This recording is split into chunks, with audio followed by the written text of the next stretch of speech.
My coworker ruined my career. But they didn't know I kept the evidence. The first time Jason Miller destroyed my career, he did it with a concerned expression on his face. That was the part I remembered most clearly afterward, not the conference room, not the way the legal director kept his hands folded on the table, as if he were already attending a funeral, not the way Ms. Reynolds from HR refused to meet my eyes when she said my name, but Jason's face, the way he looked at me with soft eyebrows and a mouth pressed into a line of careful disappointment, like this was hurting him too, like he had spent the morning trying to defend me, and had finally been forced by the weight of evidence to accept the terrible truth. He was sitting 3 chairs away from me in the emergency meeting room on the 32nd floor, a room used only for executive reviews, crisis calls, and terminations that the company did not want carried out in ordinary offices. The glass walls had been frosted for privacy, turning the city outside into a grey blur. The long table shone under white lights, so harsh they made everyone look drained and guilty. My laptop had been confiscated before I even sat down. My access badge had been disabled while I was still walking from the elevator. I knew because the door to the security wing had flashed red when I tried to follow Ms. Reynolds inside, and she had said very gently, "We will handle that for you, Olivia." There are sentences that sound polite until you hear the lock inside them. My name is Olivia Grant, and until that morning I had been a senior data strategy analyst at Marlowe Finch, a consulting firm that sold accuracy, confidentiality, and trust to companies large enough to sue us into dust if we failed them. I had built my reputation quietly, the way I built everything. I was not loud in meetings. I did not interrupt. I did not decorate my work with unnecessary flourish. I read the room, listened longer than other people liked to listen, noticed what others missed, and then delivered work that could survive pressure. That made me valuable. It also made me easy to underestimate. In offices like Marlowe Finch, the loudest person often gets mistaken for the smartest one, and Jason Miller had built an entire personality around that mistake. He was the kind of coworker who leaned back in meetings before he spoke, like every idea needed a stage entrance. He laughed at executives' jokes 1 second before everyone else, used phrases like strategic oxygen and market velocity as if they meant something precise, and had a gift for making other people's work sound like it had been waiting for him to name it. We were the same level on paper, both senior analysts, both on the client transformation team, but Jason had always acted as if his real title was future vice president, and the rest of us were simply obstacles arranged in human form. The accusation was delivered by Ms. Reynolds, the HR director, because the legal director, Mr. Feld, apparently wanted clean hands. She opened a folder in front of her and said, "Olivia, we have reason to believe that confidential client files were copied, altered, and transferred from the secured server using your credentials between 11:42 p.m. and 12:18 a.m. on Friday night." Her voice was steady, practiced, almost kind. The way people speak when they have decided kindness will make brutality more acceptable. I blinked once slowly, trying to arrange the sentence into something that made sense. Friday night I had been home, asleep on my couch with a half-finished cup of tea on the table and my phone charging beside me. I remembered because Sophie had texted me at 11:06 asking if I was awake, and I had ignored it until morning. I had not logged in. I had not touched client files. I had not done anything that could be placed inside the word breach. "That is not possible," I said. Nobody reacted, as if I had said anything meaningful. Mr. Feld slid a printed sheet across the table. "These are access logs from the secure environment. Your username, your remote token, your folder activity, and downloads connected to the Ardent bioacquisition model." I looked at the page. It had my name on it, my employee ID, my remote IP, file paths I recognized because I had built half the model, timestamps stacked neatly in rows, cold and administrative. I could feel everyone watching me, waiting to see whether shock would become confession. I looked up. "These logs are wrong." Ms. Reynolds folded her hands. "The logs were pulled by IT security this morning. Then someone used my credentials." Jason leaned forward slightly, not enough to seem eager, just enough to seem reluctantly involved. "Olivia, I hate even saying this, but the file activity lines up with the revised client narrative you pushed back on last week. You were upset about the final reporting language." I turned toward him. I was upset because the reporting language softened risk exposure that the model clearly showed. I know, he said, voice low, sympathetic, poisonous. And I agreed with you in principle. But after leadership chose a direction, you seemed frustrated. Very frustrated. The word seemed sat on the table like a trap. Seemed meant he could make a feeling into motive without proving anything. Around the room, heads tilted. Ms. Reynolds made a note. Mr. Feld's eyes sharpened by a fraction. I felt heat rise in my throat. Not fear yet, not anger either, but the terrible helplessness of watching a story about yourself being assembled while you were still alive inside it. That is not what happened, I said. I objected to misleading language. I did not copy files. I did not alter anything. Mr. Feld produced another page. We also have emails sent from your company account to an external address containing excerpts of confidential material. He slid the page over. The email printout showed my address in the sender field. The recipient was an address I had never seen, a Gmail account with a string of numbers attached. The body contained fragments from the Ardent Bio-Risk model, but the phrasing was strange. It was almost mine, but not quite, like someone had copied a sentence from my work and bent it just enough to make it clumsy. I stared at the time stamp, 12/7 a.m. Friday. My stomach tightened. There was a detail there, a tiny wrongness, so small I almost missed it. The header formatting was off. The internal email archiver at Marlowe Finch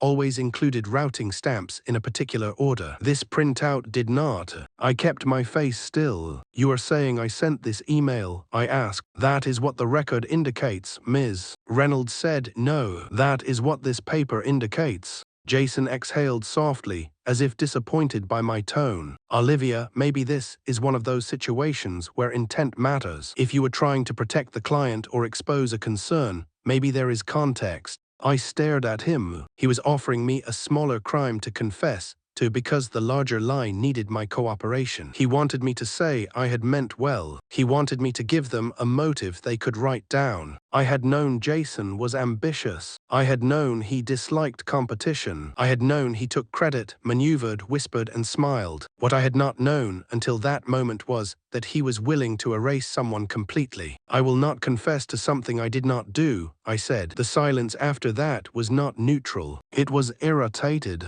People like clean endings. They dislike innocence when it complicates paperwork. Ms.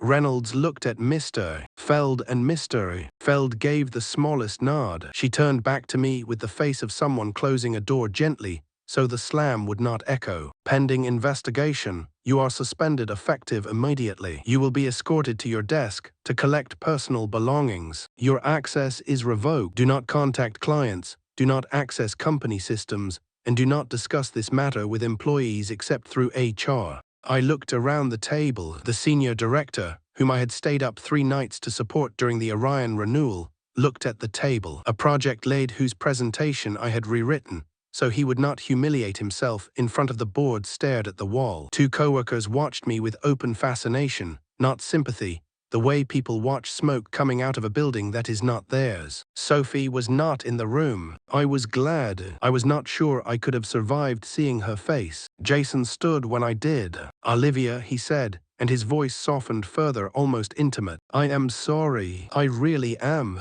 I looked at him, and for 1 second, only one, the room disappeared. It was just his face, his performance, the delicate shine of victory behind all that concern. He thought he had buried me under documents. He thought quiet meant defenseless. He thought my silence was shock. I lowered my eyes before he could read them. Of course you are, I said. Security walked me to my desk through the open floor, because humiliation is always more efficient when done in public. Conversations died as I passed. Monitors glowed. Slack notifications blinked. Half-drunk coffees sat beside keyboards. Everything ordinary continued, while my life split open. I could feel people watching me without turning their heads. Some looked away quickly. Some did not bother. One junior analyst, Maya, had tears in her eyes and pretended to be looking at a spreadsheet. Sophie stood near the printer, pale and rigid, her hand pressed against her mouth. I gave her the smallest shake of my head. Not now. Do not speak.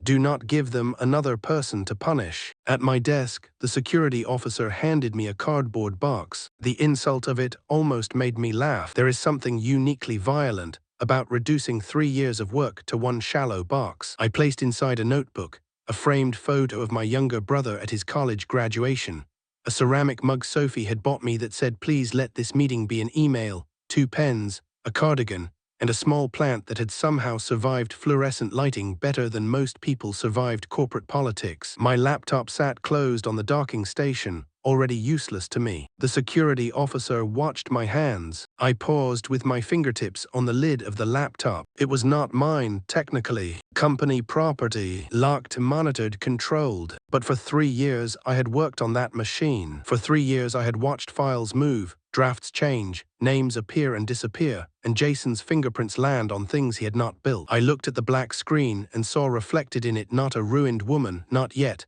but the face of someone counting. You really thought I didn't notice? I lifted my hand away and closed the box. 2 days later, HR terminated my contract. They did it over video call, because by then the company had already decided my physical presence was too contaminated for the building. Ms. Reynolds appeared in a square window wearing pearl earrings and an expression I had started to think of as corporate mourning. Mr. Feld sat beside her, face unreadable. After review of available evidence, she said, Marlowe Finch has determined that your conduct violated confidentiality, data security, and client trust policies. Your employment is terminated effective immediately. I asked whether I could see the full forensic report. Mr. Feld said no, because it contained confidential security details. I asked whether they had investigated credential misuse. Ms. Reynolds said it had found no evidence of compromise. I asked whether they had reviewed raw email headers rather than the printouts shown to me. Mr. Feld's jaw tightened. The company's conclusion is final. Final, the word people use when they do not want truth to keep moving. When the call ended, my apartment was too quiet. The screen went dark. I sat at my kitchen table with my hands flat on the wood and waited for a feeling large enough to match what had happened. Nothing came at first. Then came disbelief, delayed and blunt. Then a wave of shame so sudden I bent forward as if struck. Shame makes no sense when you are innocent, but it arrives anyway because reputation is a room built by other people.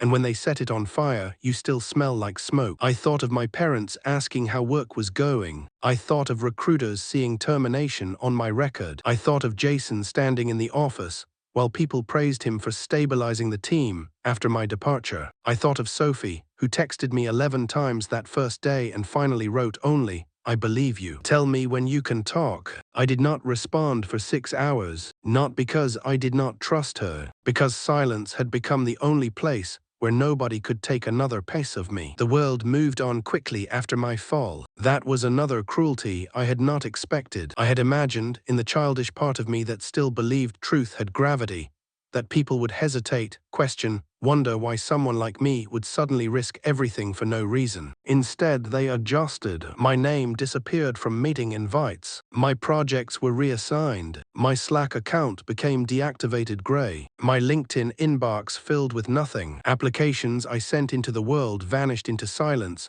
or returned with polite decline templates. One recruiter who had sounded enthusiastic before the termination stopped responding after routine background discussion with someone in my former network. Another told me, voice careful, that there were concerns about judgment in data-sensitive environments.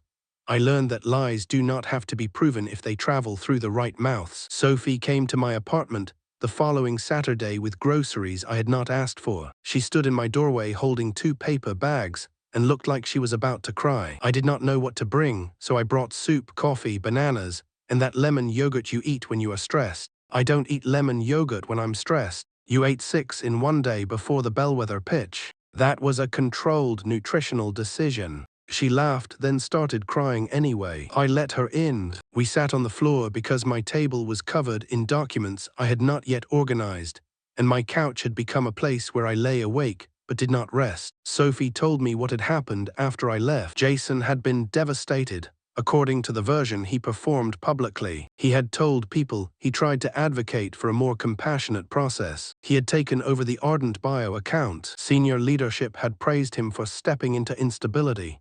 2 days later, he was announced as interim lead for strategic analytics. A week after that, he was promoted. People know something is wrong, Sophie said, hands wrapped around a mug. Maybe not everyone, but some of us do. Maya keeps saying the file timeline felt weird. Daniel from the old client architecture team messaged me after he heard. He said it sounded familiar. My head lifted. Daniel Parker. You know him? I know he left suddenly last year. Jason said he couldn't handle pressure. Sophie's mouth tightened. Daniel says Jason pushed him out. I stared at the steam rising from my coffee. A small piece of the structure clicked into place. Did he give details? He said not over text. He said if you ever wanted to talk, he would. I did not answer immediately. The old Olivia would have said yes too quickly, desperate for validation. The Olivia sitting on the floor, unemployed and publicly branded untrustworthy, had learned that desperation makes you easy to steer. Tell him I'll contact him when I'm ready. Sophie watched me for a long moment. Are you okay? No. It was the first honest answer I had given anyone. The word did not break me. It simply landed. Over the next 3 weeks, Jason rose through the ruins. The company newsletter ran a piece about his leadership on the ardent bio-stabilization effort. His photo appeared beside a paragraph about integrity,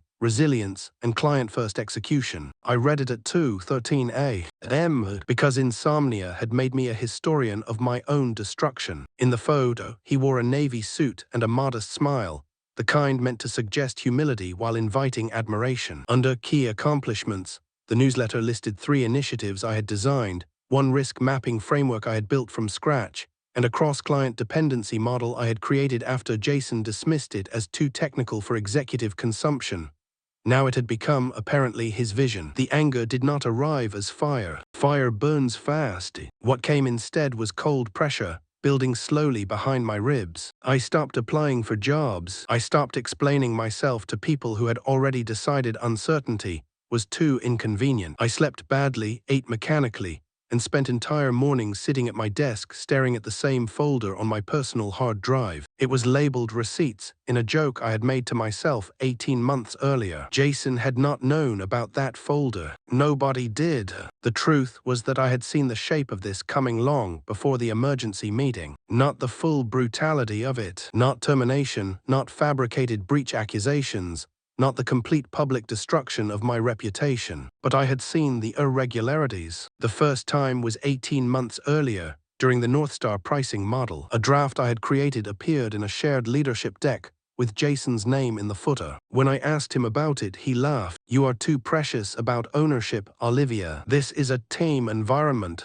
The second time, a version history showed Jason accessing my strategy file at 1:04 a.m., 6 hours before he presented the same approach in the morning huddle, as if he had been struck by inspiration overnight. He told me I must have shared it and forgotten. You work too late, he said. Memory gets fuzzy when you are exhausted. The third time, my comments on a risk memo disappeared before executive review, replaced by softened language that made the client's position look cleaner. When I restored them, Jason pulled me into a small meeting room and closed the door. You need to understand political context, he said. Accuracy matters, yes, but so does executive confidence. If you keep insisting on making everyone uncomfortable, you will stay exactly where you are. After that, I started saving things. Not dramatically. Not because I thought I was building a case. At first, it was self-defense against gaslighting. A copy of an original draft. A screenshot of version history. An exported email header. A screen recording of a folder with modified timestamps. A note after a hallway conversation. I told myself I was being careful, not paranoid. I told myself Jason was opportunistic, not dangerous. I told myself the company would never allow something truly unethical, because companies like Marlowe Finch worshipped process almost as much as they worshipped revenue. I was wrong about the company. I was not wrong about Jason. One night, 4 weeks after my termination, I opened the receipts folder and began reconstructing the past. I did it the way I had built models, piece by piece. No emotion allowed inside the first pass. Dates, projects, file names, Access points, meeting outcomes. I created a timeline in a spreadsheet. Column A, date. Column B, incident. Column C, original evidence. Column D, Jason's benefit. Column E, witnesses. It started with small thefts, a slide, a framework, a client note, then larger maneuvers, removed comments, altered risk language, work reassigned after he questioned my tone. Ideas repeated by him 3 days after he dismissed them from me. By 3 a.m., I had 47 entries. By dawn, 62. And then I reached the week before the breach accusation. There were system anomalies I had almost forgotten in the chaos afterward. A failed login attempt on my account while I was in a client meeting. A notification that my remote token had been reissued, then cancelled, supposedly in error. A file access alert from the secured Ardent Bio workspace at 6:18 a.m., 15 minutes before I arrived at the office. At the time, it told me it was a logging delay. Jason overheard me asking about it and smiled. Maybe the system likes you enough to work before you do. I opened the screen recording I had taken that morning. There it was, the secured workspace, my username attached to access activity I did not perform. But in the corner of the admin view, visible for 3 seconds before the page refreshed, there was a machine identifier. Not my assigned laptop, not my remote session. Workstation MF-19B. Jason's workstation. My hands went cold. I watched it again, then again. The truth did not explode. It clicked. He had not improvised the accusation after the fact. He had been preparing the frame. He had tested credential misuse. He had watched to see whether I noticed, and I had noticed. But I had done what quiet women in offices are trained to do. I had collected evidence and kept working, hoping evidence would never need to become a weapon. He didn't just take my job, I whispered into my empty apartment. He tried to erase me. After that, the purpose returned. I contacted Daniel Park 2 days later from a new email address. We met in a small cafe near the river where nobody from Marlow Finch was likely to go, because it did not serve anything with oat foam or a corporate discount. Daniel looked thinner than I remembered, his hair longer, his face marked by the exhausted alertness of someone who had spent too long doubting his own memories. He did not waste time. Jason did it to you too, he said before I sat down. I looked at him. What did he do to you? Daniel gave a short laugh with no humor in it. The better question is, what didn't he do? Took my client mapping system, presented it to Renshaw as his transformation engine, then told leadership I was becoming unstable when I pushed back. He said I had trouble collaborating. That phrase follows you, by the way. Trouble collaborating. It sounds professional enough that nobody asks what it means. Did you have evidence? Some, not enough, or I thought not enough. He slid a flash drive across the table. I kept emails, meeting notes, a voice memo from a call where he basically tells me I should let him represent the work, because executives respond better to him. I was too burned out to fight. I did not touch the flash drive immediately. Why help me now? His face changed. Something bitter moved through it, then something softer. Because when I heard what they accused you of, I realized he had escalated. With May, he stole. With you, he framed. If nobody stops him, the next person gets worse. That was the first time I understood that this was not only revenge. Revenge was there, yes, clean and cold and waiting. But underneath, it was something larger. Jason had turned the company into a hunting ground because the people around him preferred his charm to the discomfort of accountability. If I simply cleared my name quietly, he would survive. He would apologize in private, rebrand in public, and find another quiet person to consume. I began building the archive properly. For 6 weeks, my life became evidence. I woke at 6, made coffee, and worked until my eyes burned. I cataloged every file. I verified hash values for saved documents. I compared original drafts to published versions. I pulled metadata from PDFs, PowerPoint decks, emails, and exported logs. I mapped timestamps against Jason's calendar,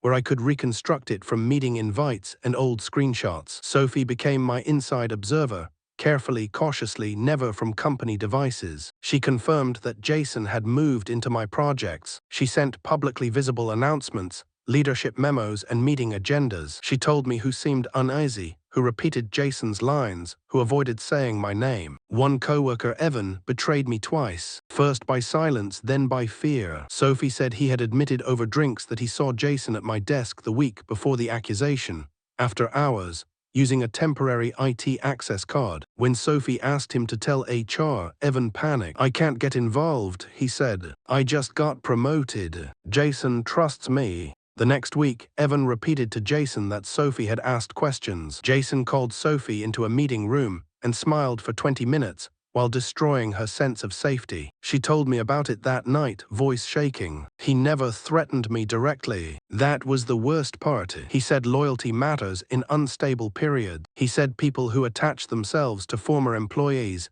can damage their future." Then he asked whether I felt overwhelmed lately, because HR has resources if I need support. I closed my eyes. I could see him doing it. The soft voice, the managerial concern, the weaponized wellness language. "Do not push him," I said. "Not anymore."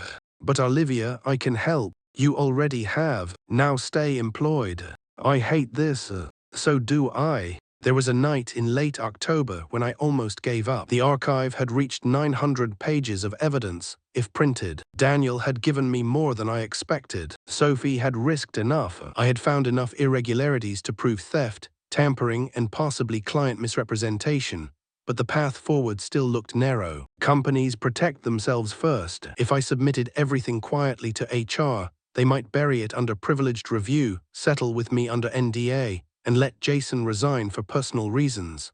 If I went public without care, I could be sued. If I waited too long, Jason would become harder to touch. That night, I sat on my bathroom floor because it was the smallest room in the apartment, and small rooms sometimes make panic feel contained. My laptop was open outside on the kitchen table. My phone showed another rejected application. My bank account had fallen below a number I once thought of as impossible. I pressed my palms to my eyes until colors sparked behind them. For the first time, I let myself say the thing I had not wanted to admit. Maybe he won. The thought broke something. I cried then, not elegantly, not cinematically, but with my back against the tub and one hand over my mouth, because some part of me still did not want to make noise. I cried for the job. I cried for the reputation. I cried for the 3 years I had spent being careful, excellent, useful, and still disposable. I cried because even with evidence, truth required energy, and I was so tired I could barely stand. Then my phone buzzed. A message from Daniel. "Found something. Check your secure inbox." I wiped my face, got up, and opened it. It was a deleted email. Daniel had recovered it from an old forwarded chain he had saved during his own ordeal. The email was from Jason to a former IT contractor named Paul Renner, sent 8 months before my termination. It read in part, "Need a clean way to verify whether alternate credential activity can be attributed to user session without triggering direct compromise alert. Hypothetical internal audit question. Keep informal." Below that, Paul's response. "Depends on token clone timing and workstation masking. Risky. Why?" Jason's reply. "Leadership scenario planning." Delete this thread after reading. I sat very still. There are moments when the universe does not give you comfort, but it gives you a blade. Paul Renner became the next piece. He no longer worked for Marlowe Finch. Daniel found him through an industry contact. I did not approach him with accusation. I approached him with precision. I sent one email containing the thread, my termination date, and one sentence. "If this was used to frame me, your silence may become part of the record." He called me the next morning. I didn't know what he was doing, Paul said before hello. His voice was rough with fear. He said it was for audit simulation. "Did you help him?" I answered technical questions. "That's all." "Did you ever access my account?" "No." "Did Jason ask how to make activity appear tied to another user?" Silence. "Paul." "Yes." I closed my eyes, not from relief. Relief was too warm for what I felt. "Will you put that in writing? I need a lawyer." "Then get one."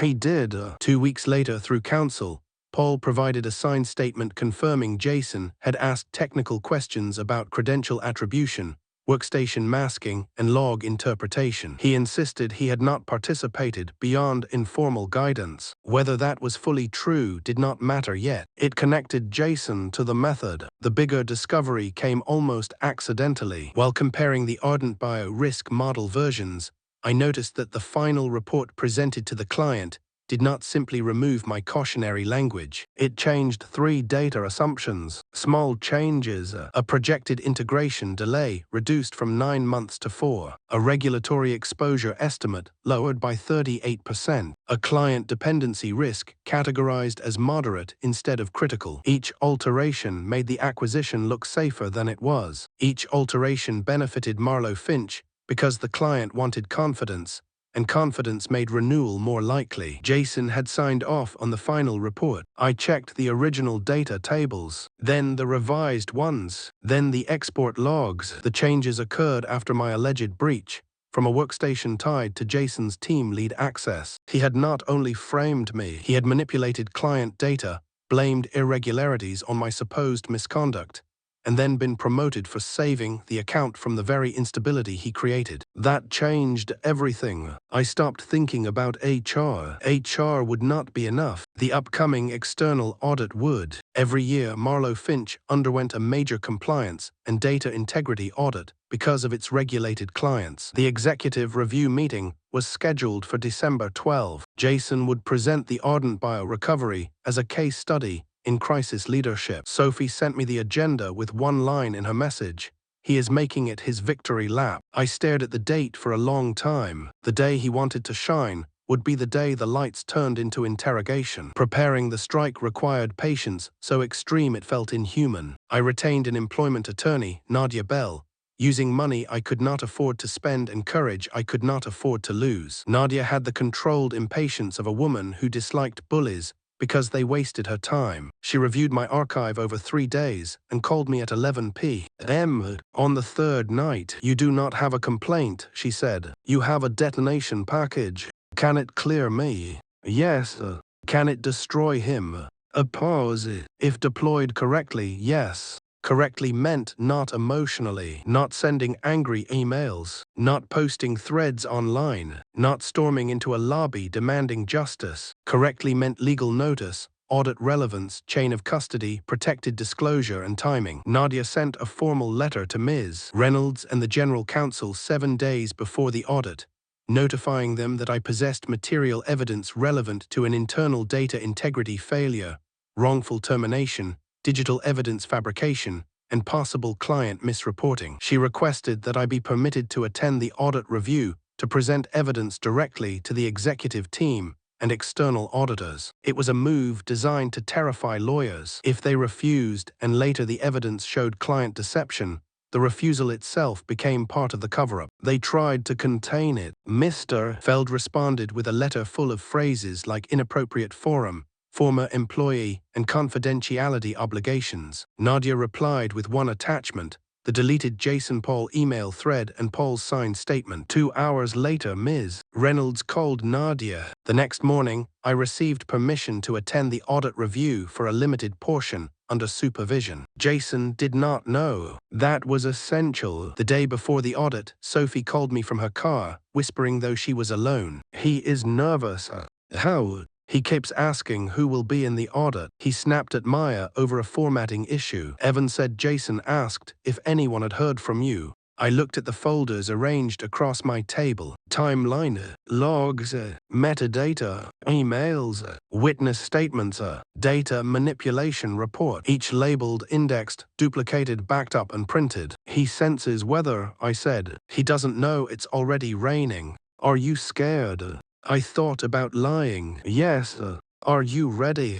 I looked at the evidence. I thought of the emergency meeting, his concerned face, the cardboard box, the silence after termination, the bathroom floor, the long months where my name became a warning. "Yes."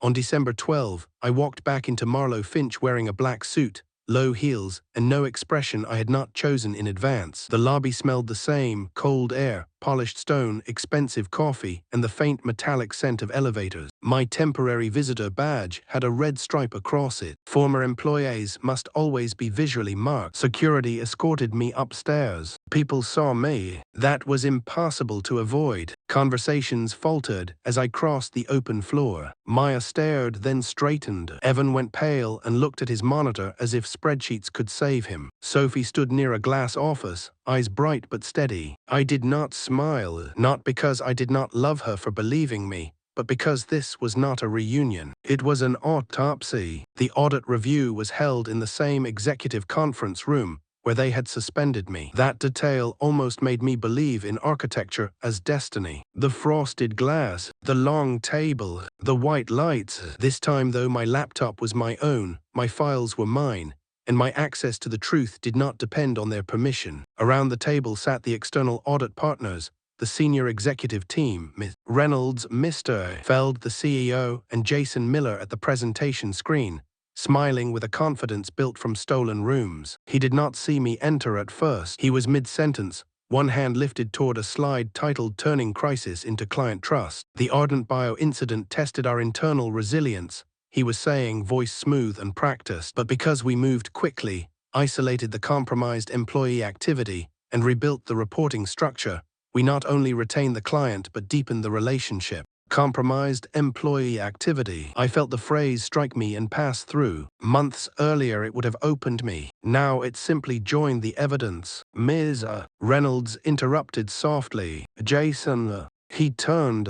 His eyes found me. The exact second he realized something was wrong was almost beautiful in its precision. Not fear at first, confusion, then calculation, then the smallest tightening at the corners of his mouth as he looked from me to Nadia, who had entered beside me, to the general counsel, to the auditors. His brain was searching for the version of this room where he still controlled the story. He did not find it quickly enough. The CEO frowned. "Ms. Grant is here for the evidence review segment. Proceed briefly, then we will allow her counsel to introduce the material." Jason recovered. Of course he did. Men like Jason are not easily embarrassed, because embarrassment requires an inner loyalty to truth. "Of course," he said, smiling at me with astonishing composure. "Olivia, I hope you are well." I sat down without answering. He finished his presentation in 6 minutes. I knew because I watched the clock. 6 minutes of polished language. 6 minutes of leadership theater. 6 minutes of him describing my destruction as a process improvement. When he ended, a few executives nodded. Not enthusiastically, but reflexively. Power trains people to nod before thinking. Nadia stood. "Thank you, Ms.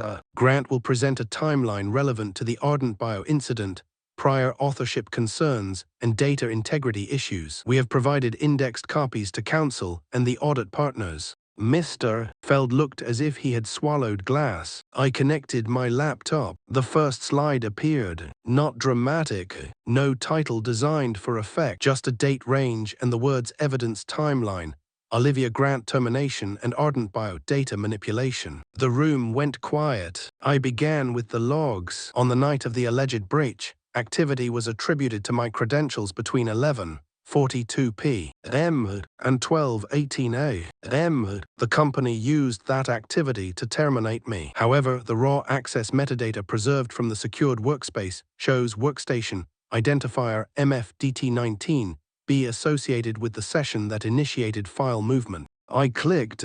The log appeared, enlarged, highlighted. MFDT19B was not my laptop. It was assigned to Jason Miller. Jason leaned back almost casually. "That is misleading. Workstation IDs can appear in cached environments." "They can," I said, "which is why the next slide matters." I showed the comparison. My known device identifiers, VPN session records, token issuance logs, the failed login, the reissued token, the workstation activity, each timestamp aligned. This was not cache drift. This was credential masking. One of the auditors leaned forward. "Do you have source logs?"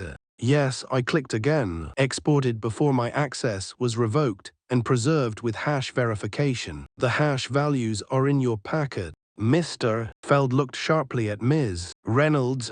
She did not look back. Jason smiled slightly, but his face had lost warmth. Olivia was under significant stress at the time. I would be cautious about interpreting partial technical data without IT present. Nadia said, IT security has been invited by General Counsel and is waiting outside. Jason's smile stopped. The first crack was not loud. It was a shift in air pressure. People began reading the printed packets instead of watching Jason. The CEO's expression hardened. An auditor whispered to another auditor. Ms. Reynolds turned a page slowly, too slowly, as if hoping the next page would be less damning. I moved to the email. The company also presented an email allegedly sent from my account to an external address. The printout shown to me omitted raw header inconsistencies. Here is the archived header format for authenticated internal email. Click. Here is the alleged email. Click. The routing sequence is inconsistent with Marlowe Finch's standard mail flow. Additionally, metadata shows the PDF printout was generated on Monday morning from a local file,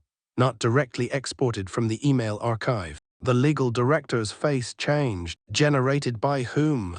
I clicked. Metadata field. Author, J. Miller. Dead silence.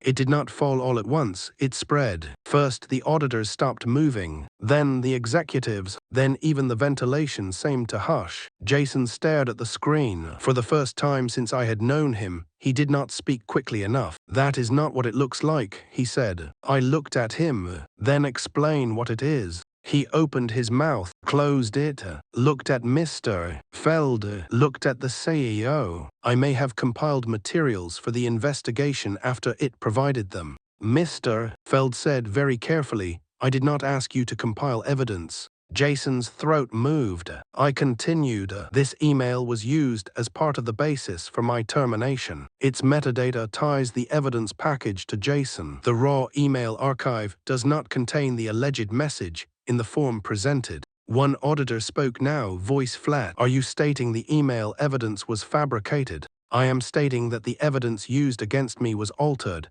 and the alteration traces to Mr. Miller's local environment. Jason stood slightly, hands on the table. This is absurd. You are letting a disgruntled former employee turn an audit into personal revenge. I felt every eye come to me. This was the pivot he wanted. Emotion, revenge, the unstable woman returning to ruin the man who rose after her fall. I let the accusation sit there. Then I clicked to the next slide. I expected that argument, so I brought more than my word. Daniel Park's statement, Paul Renner's statement, Sophie's documented observations, screenshots of Jason accessing my drafts over 18 months, version histories showing my authorship before his presentations, meeting notes where he dismissed my ideas before repeating them upward. The pattern appeared not as a grievance, but as architecture. Theft, reframe, credit, advancement, challenge, retaliation. As I spoke, I did not raise my voice. That seemed to frighten people more. Anger can be dismissed. Precision has to be answered. Jason tried 3 times. The first time, he said shared work was normal. I showed documents he had renamed and presented without team attribution. The second time, he said Daniel was a disgruntled former employee. I showed the similarity between Daniel's experience and mine,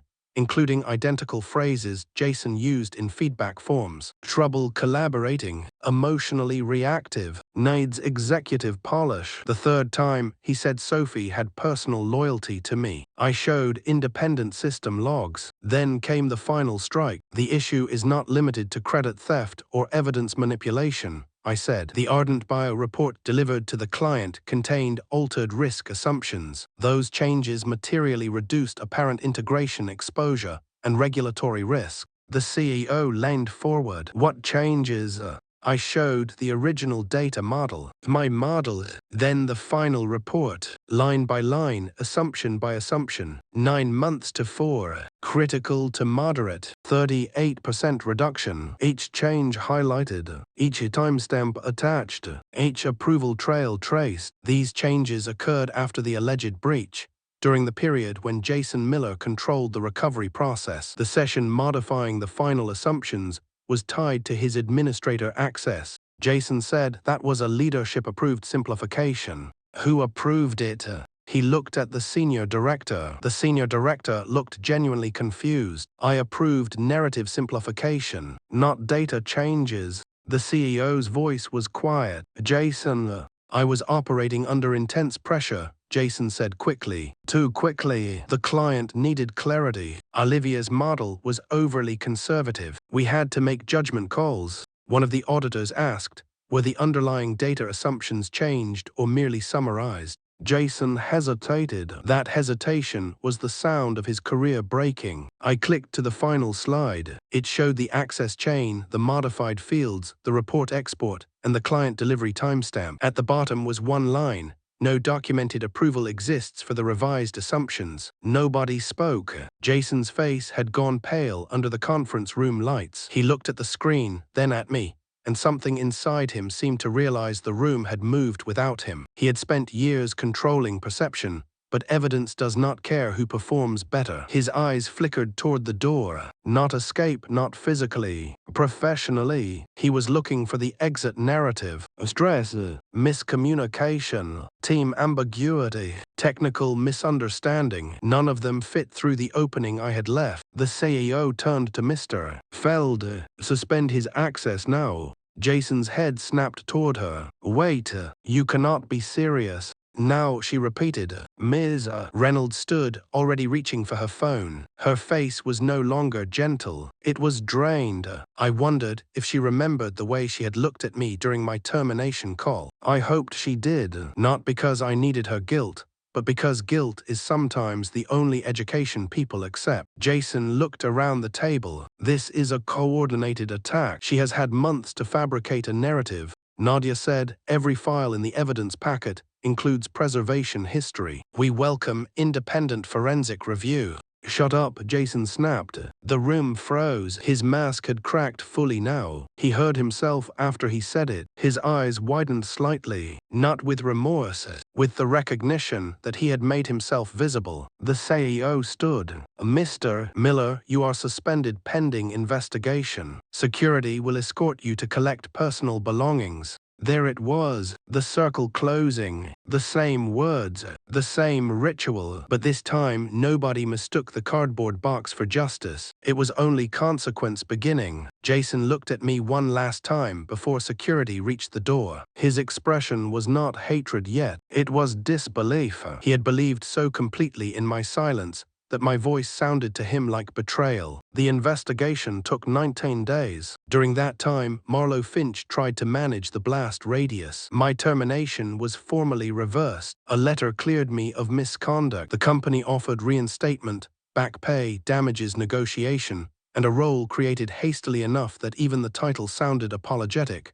Director of Data Integrity Initiatives. They said my courage had helped protect the firm's values. I almost admired the speed with which institutions can convert their failures into marketing language. Jason was terminated for cause after forensic review confirmed unauthorized credential activity, evidence manipulation, and unapproved report alterations. The Ardent Bio client was notified. Regulators became involved because regulated clients dislike discovering that confidence was manufactured. Paul Renner entered a cooperation agreement. Daniel received a private apology, and rumor had it, a settlement. Sophie was promoted quietly 3 months later, not as a reward, of course, because companies never admit rewards or apologies, but because suddenly leadership had noticed her judgment. Coworkers reached out. Some wrote long messages about how they always suspected something was wrong. Some apologized for not speaking up. Evans sent a paragraph so carefully worded it looked as if he had drafted it with a lawyer breathing on his neck. I read each message once. I responded to almost none. Silence, I had learned, could be a wound or a weapon. This time it was a boundary. Jason found me in the parking garage 2 weeks after his termination. I had gone to collect final documents from Nadia's office nearby, and was walking toward my car when I heard my name. Olivia. His voice had changed. Without the office around it, without title, audience, and agenda, it sounded thinner. He stood beside a concrete pillar wearing a dark coat, unshaven, eyes shadowed. For a second I felt the old body memory of fear, the tightening, the brace. Then it passed. He was not powerful here. He was simply a man who had mistaken access for invincibility. You should not be here, I said. I just want to talk. No. He moved one step closer. You got what you wanted.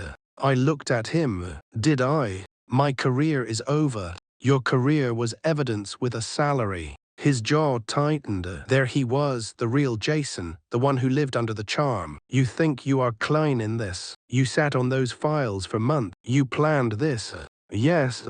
The honesty unsettled him more than denial would have. You could have come to me. I did, many times, in rooms where you closed the door and told me I was too sensitive, too technical, too difficult, too unpolished, too tired to remember my own work. He looked away, then back. I was under pressure. You don't understand what it is like having to perform at that level. I almost smiled. You performed my work at that level. His face twisted.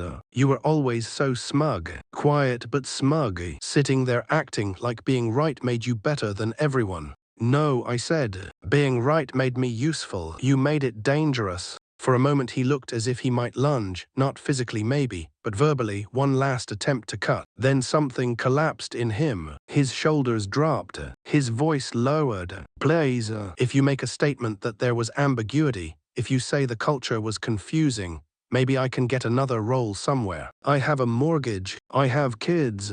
There it was, not remorse, a request for damage control. He wanted me to help him build one more narrative. I thought about the emergency meeting, his concerned expression, the way he said intent matters, inviting me to confess to a lesser lie. I thought about my apartment in the weeks after the applications, the silence, the bathroom floor. I thought about every quiet person he had measured for use. You didn't destroy me, I said. You just gave me the reason to destroy you properly. His face hardened. So that is it. No, I stepped around him. That was it months ago. This is just you finally understanding. He followed with his eyes but did not follow with his feet. As I opened my car door he said, "You didn't win, Olivia. You are still alone." I stopped. The words landed, but not where he wanted them to. I looked back at him across the grey concrete. This man who had built a career by making other people doubt their own reality. Alone is not the worst thing, I said. Being surrounded by people who need you silent is worse. Then I got in my car and drove away. Marlowe Finch wanted me back. They wanted a speech at the annual ethics summit. They wanted me in leadership photos. They wanted my survival to become proof of their accountability. Nadia advised me to negotiate hard. Sophie told me I owed them nothing. Daniel said, "Whatever you choose, make sure it is yours." In the end, I refused reinstatement, not because I was above it, not because I had healed into some perfect version of myself, who needed nothing from the place that harmed me. The truth was uglier. I could not walk those halls without hearing the old silence. I could not sit in a conference room without seeing faces turn away. I could not give them my competence again and pretend the reversal had restored what they broke. A cleared name is not the same as an untouched one. The company offered me more money. I accepted the settlement. They offered public recognition. I declined the ceremony. They asked what statement they could release. Nadia wrote one so sterile it could not be used against me or for them. Months later, I took a consulting role with a smaller firm that let me work remotely 3 days a week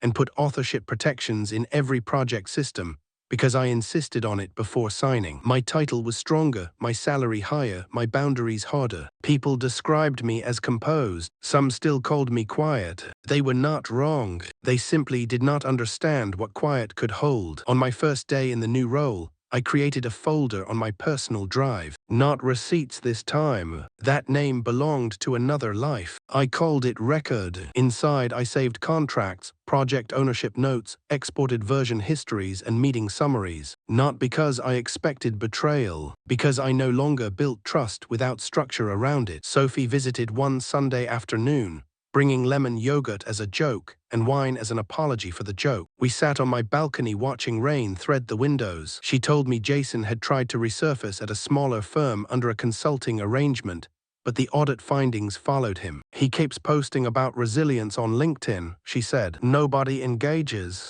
I looked at the rain. Good. Do you ever feel bad? I thought about it carefully. People expect revenge to end in relief, but it does not. Revenge ends in quiet, and inside that quiet you still have to live with the person who was damaged enough to plan it. No, I said, but I do feel changed. Sophie nodded, not pushing. I had survived. That was true. I had cleared my name. That was true too. Jason had lost everything he tried to build from my erasure, and I had watched the moment he understood the cost. But survival did not return me to who I had been. The old Olivia believed patience was a virtue, because eventually someone would notice the truth. The new Olivia understood that truth is not a sunrise. It does not simply arrive and illuminate everything. Someone has to carry it into the room, label it, timestamp it, preserve it, and make it impossible to ignore. Being underestimated had become a weapon, because I learned how to let people reveal themselves while believing I was too quiet to matter. Silence was not weakness. It was not even peace. Sometimes silence was a room where strategy sharpened its knife. I kept working. I kept records. I kept my voice measured. I did not become loud. I did not need to. The people who mistook quiet for emptiness had already taught me the value of letting them speak first. And when they did, I listened. I always listened now, because evidence has a memory, even when people do not. And the most powerful revenge is not the kind that screams. It is the kind that waits until everyone is watching, opens the file, and lets the truth speak in a room so silent that even the guilty can hear themselves fall.